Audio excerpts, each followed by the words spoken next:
What's up, airplane collectors? Welcome to a model airplane review. I'm your host, Ray. Today we will be taking a look at the 1 to 400 scale United Airlines Boeing 737 MAX-8 in the United Together Being United special livery made by NG Model. Item number 88040, released in September of 2024.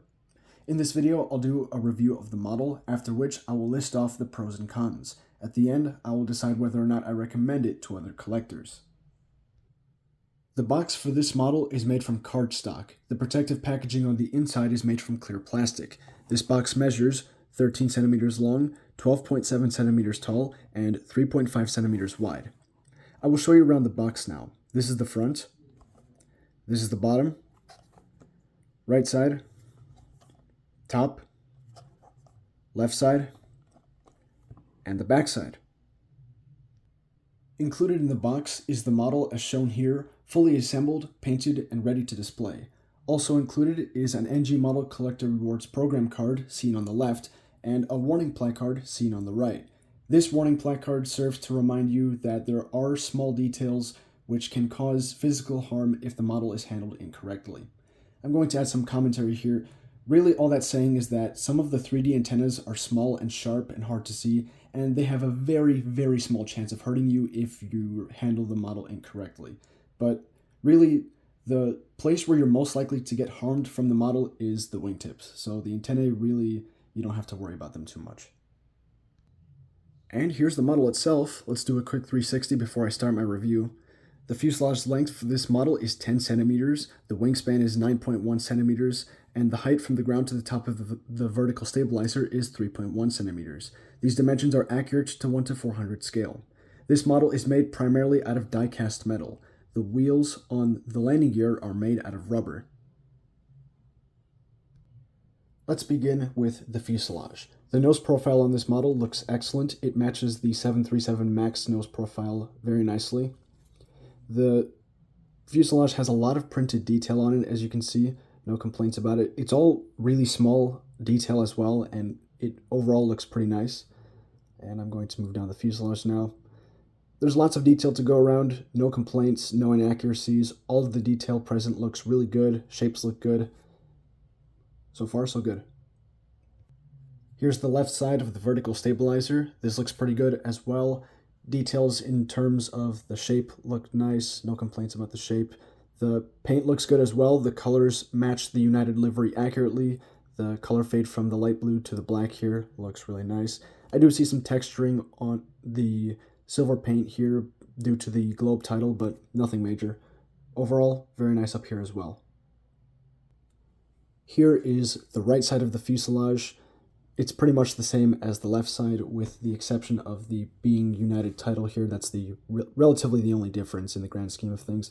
But overall, everything is pretty good on the right side too. Let's move on to the wings. The wings on this model look really nice. There's lots of detail on them. You can see recessed line details with the control surfaces on the trailing edge here, and you can also barely see the traces of the leading edge slats. Those look pretty good. The metallic paint on the leading edge of the wing also looks really nice, and the printed detail at the top looks really solid as well. I'll show you the right side. It's literally identical to the left side, but I'll just show it for the sake of completion. Really, no complaints. So far, so good. On the bottom of the wing, there's no printed detail, but it is definitely not lacking in the molded detail. You can see more of the flaps and the recessed line details with the control surfaces. All of that looks pretty good. The metallic paint application seems mostly consistent as well. Just kidding. I do see an asymmetry here. So you can see that the metallic paint doesn't bleed out onto the surface of the bottom of the wing as much as on this side, if you will. So here on the left side, it bleeds out much less than on the right side. So that is very strange. I've never seen that kind of issue before. Now, the split scimitar tips are really nice. The shape is accurate. Like I said earlier, it is rather sharp, but not really sharp enough to pose a threat unless you're really messing with the model, which you shouldn't be. And here's the angle at which the tip is, or the winglet, if you will, the scimitar tip is angled at. It looks pretty good as well. Here's the side profile. It looks nice. And the one on the right side also looks pretty solid as well. I do see that extra dot of paint was applied up here, but it's really not too huge of a deal. Let's talk about the rear section of the plane. Here are the horizontal stabilizers.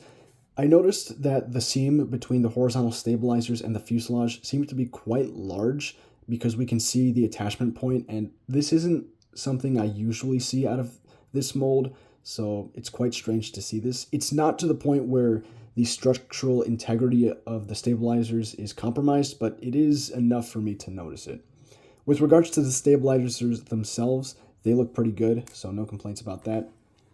Here's the APU. It's painted a nice metallic silver. That looks nice. I do see that some of the white paint pokes in from underneath, but it's barely noticeable, so I'll let that one slide. Here's the bottom side. No issues down here. I do see some debris on there. There we go.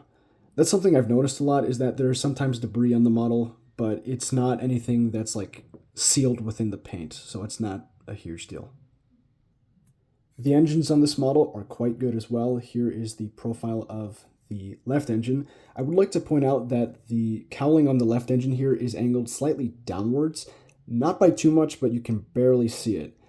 So that is kind of strange to see. The exhaust here, the hot section looks pretty good, painted multiple colors of metallic silver, and the chevrons on the back of the engine cowling look really nice. Now let's look at the inlet here. The fan detail looks really good. It's painted a black silver color. That looks very nice. And the bottom of the engines feature a lot of printed detail, as you can see here, all of which looks really good and is accurate. Now on the right side, the engine cowling is mounted correctly. It's perfectly level with the rest of the aircraft, as it should be. So this angle of the engine cowling on the left engine it seems to be a one-off thing. Moving on to 3D details, these are the details that the warning placard wants to warn you about. We have 3D antennae and a singular sat dome at the top of the aircraft. There's a large one right here. I think this is a VHF. I'm not sure what kind of antenna this is, but it's a bigger one. Here's the sat dome, and then here's a smaller one. All of these are attached firmly to the aircraft. None of them are loose, and all of them are mostly centered. I do see that the larger antenna is angled slightly off to the left, but it's no biggie. And the sat dome is maybe a hair to the right side of the fuselage, but nothing crazy. Here's the bottom of the aircraft. Down here we've got plenty going on. There's a decent amount of printed detail, but a lot of it is hard to see due to the gray underbelly of this livery. Now, I would like to point out the United Together title here. That is something exclusive to this aircraft's livery, and that looks really nice. Now, there's also 3 antennae down here. They're all painted red, because on the real aircraft, these antennae at the bottom of the aircraft are, well, they feature red and white stripes, but replicating that in a 1 to 400 scale antenna would be almost impossible, hence why they're painted red, and these look pretty good as well. The landing gear for this model is quite nice. The wheels, as mentioned earlier, are made out of rubber, and they do roll smoothly. The main gear look really nice. The details on them look decent as well. I don't see any of the strut gaps filled in with metal or flash or anything, so that's nice to see. And the nose gear is really nice as well. Take a look at the nose gear door. There's some very small printed details on there, and that looks really good. The angle at which the main gear is mounted is acceptable. It's not pointing forward, so that's an improvement from previous NG releases. Time for my signature steering contest. Here the wing flex looks good, cockpit window printing looks symmetrical, vertical stabilizer looks good, horizontal stabilizer wing flex also looks good, gear balance looks good, engine clearance is acceptable. Really no complaints up here. This concludes my review. Now let's go over the pros and cons. The pros of this model include that it's really nicely detailed and it's a very accurate replica of its real-life counterpart. That's really all I have to say in terms of pros. It's just really good. In terms of cons, the only thing I can really think of is the assembly quality with the engines. You might get a pointed engine or an angled engine cowling here and there, but not to the same degree as other competitors. I also noticed a few small stains here and there that I couldn't remove with anything, but also there's the debris I mentioned earlier, which is removable. Overall, I think the pros very much outweigh the cons.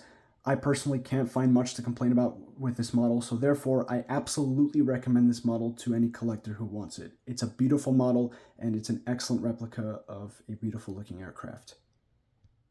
Wait a minute, there's 2 of them now. Not quite.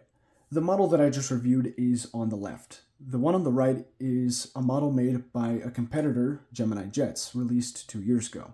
If you're wondering which model is better, The one on the left, the NG model, is way better than the Gemini Jets model in multiple sectors. Mold quality, quality control, overall accuracy of delivery.